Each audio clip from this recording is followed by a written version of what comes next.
I'm beginning to think that the only way for me to get another person to open up, or for you, or for anyone to get anyone to open up, is to lock yourself both in solitary confinement for an extended amount of time. Just the two of you, just the two of us. If you lock yourself up in another room or in another container, such as a car, for an extended amount of time, people will eventually open up. There's something amazing about us humans that we cannot sit for an extended amount of time in silence.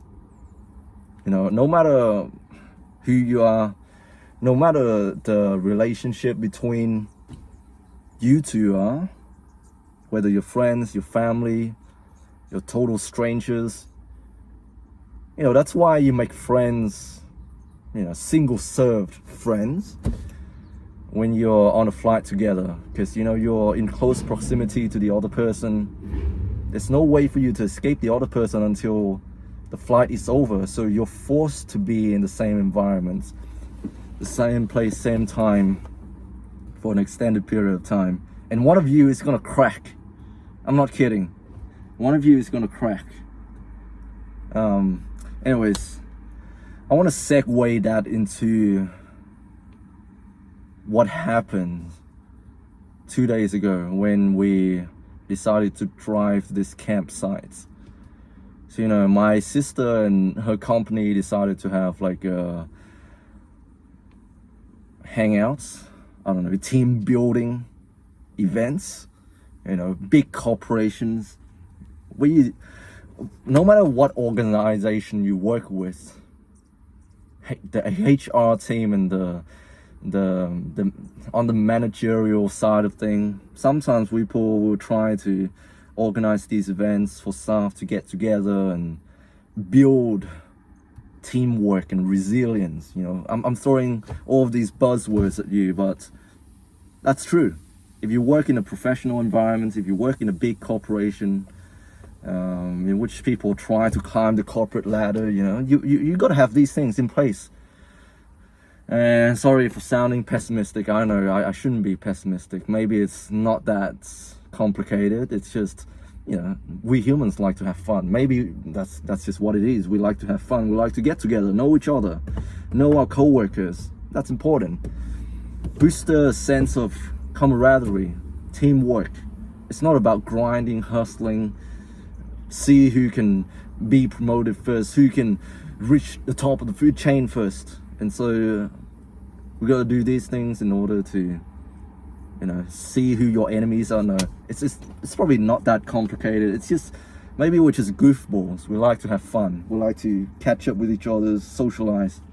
Maybe I don't get it and I need to fit in. But yeah, so my sister's company decided to do this camping thing. And I've met a few of my sister's co-workers before, but yesterday we had to pick up this dude, and man, he's really passionate about his work. You know, there's some people, when you see them, you just know that they are all about that life. Their job is their identity, you know? Like, some people, and this is not a judgment, this is an observation. Some people, when you see them, you know that this is their calling, you know? Their heart is in it, and all the power to them. I am not criticizing them, I'm just sharing observation. Some people, when you look at them, you know that this is what they're all about. Work. Their work has a lot of meaning in their life. And so this is exactly the kind of guy that we ran into 2 days ago. So yeah, he's a manager. And it makes sense for him to be passionate. Because would you rather have a manager who really knows what he's talking about? Who really knows how to answer your questions, or who to direct you to when you have questions? You know, this is the sort of guy that he was. So Sam, we picked up Sam And the whole time, man, the whole time, this guy was yapping on about work.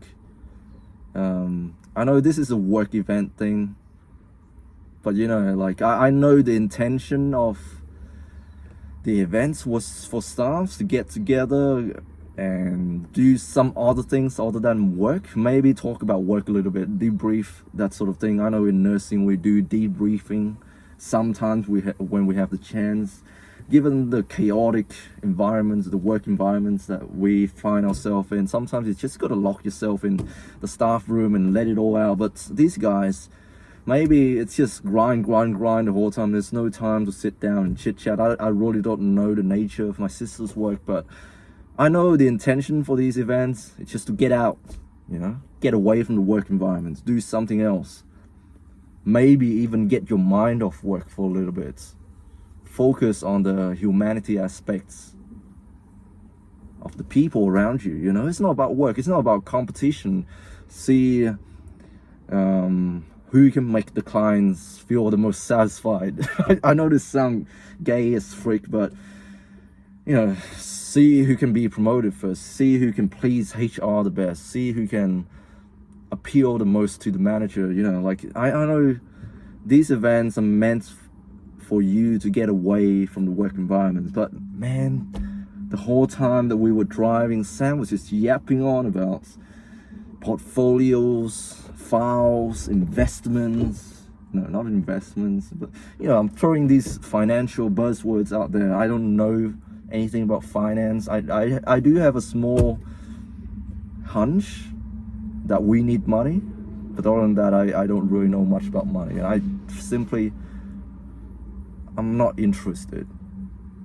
Maybe there'll be a time in my life in which I will have to sit down and figure out what the heck to do with my superannuation and my tax and, you know, mortgage and stuff like that. But you know, I just want to simplify my life. Man, makes me feel some type of way.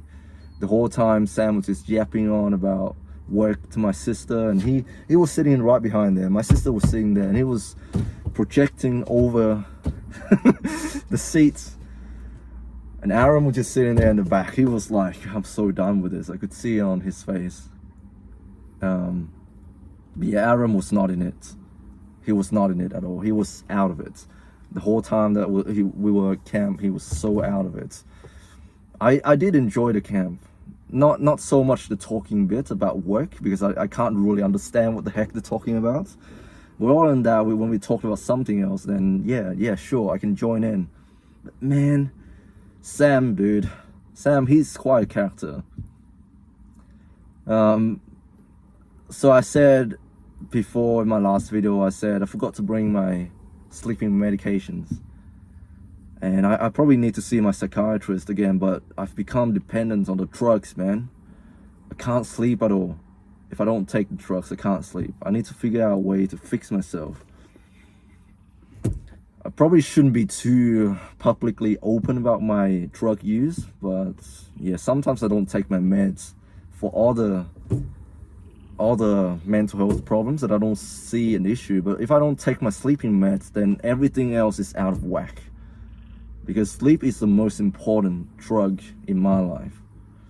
And sometimes when I think about my natty status, you know, when people go to the gym and they ask people who look kind of muscular, they say, are you natty or not? What it means is that, are you natural or not? Do you take steroids?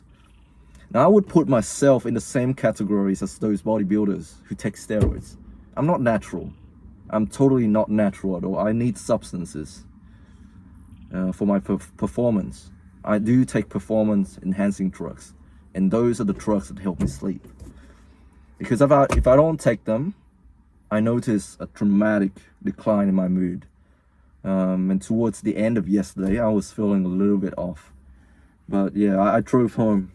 But man, Sam, the whole time he was just yapping on.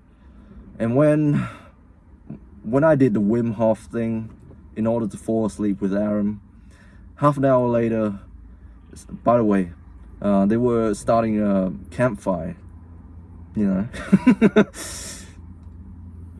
And we told Sam about our fireplace at our house, and Sam was like, boys, I guess we all have a little pyromaniac within us, or something like that. He's such a quotable character.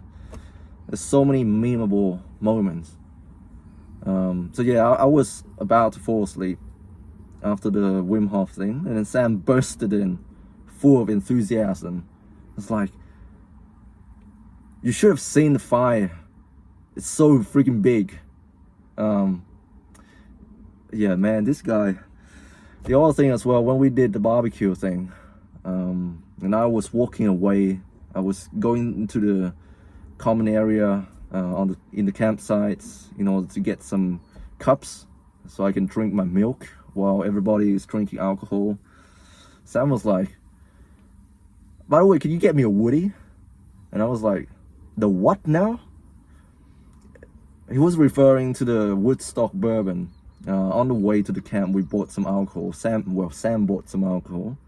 I don't know what it was, but the way he said it, man, this guy. What else? Aaron was playing some music while we were cooking, and everybody was sort of like enjoying the music, and Sam was just like, "Hey, hey, where's the footy?" You know, like he wanted to switch to the football channel. You got to be there. You got to be there to know what I mean. Like, this dude, he's quite a character, and I sort of understand why he's the manager. Where's the footy? And he just randomly grabbed the remote and he changed the music to the footy. Nobody was watching the footy. You know, like when you're cooking, if there's music in the background, then it would be like, hey, that's a nice surprise. But nobody was watching the footy, and Sam was like, hey, where's the footy? And he just switched to the football channel. Nothing against football, nothing against alcohol, just the way he went about it. It's just a little bit weird. I don't know how his colleagues think about him. My sister did say that he's a bit of a character, and I'm sure every workplace is like that. Every workplace got those characters, but yeah, man, I don't know what I'm talking about, to be honest. I gotta go to work again today. But yeah, you know, when you spend an extended period of time in close proximity to another person, in another container, in another space, somehow you always crack and you talk about relationships. And you know, Sam was talking about hooking up with all of these colleagues, and my sister, they obviously in the know, they know about it. They was gossiping, you know, like obviously when you're in that space, you will be gossiping and talking about the things that you two have in common. And I feel like if I want to get somebody to open up, I have to force myself to be in close proximity to them. I have to find a way to lock us both in the room without a key, and then one of us is gonna crack, you know? One of us is gonna fess up. Hey, by the way, I'm a convicted rapist.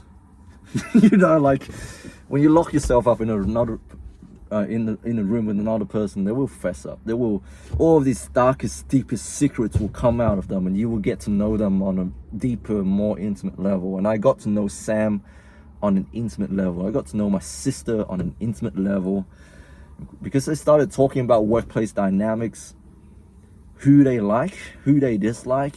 They talk shit about their managers. Sam talked about his hookups with his colleagues. You know, it's really interesting. I'm not in the know, but I'm invested. Hey, why did you hook up with this girl? Why did you break up?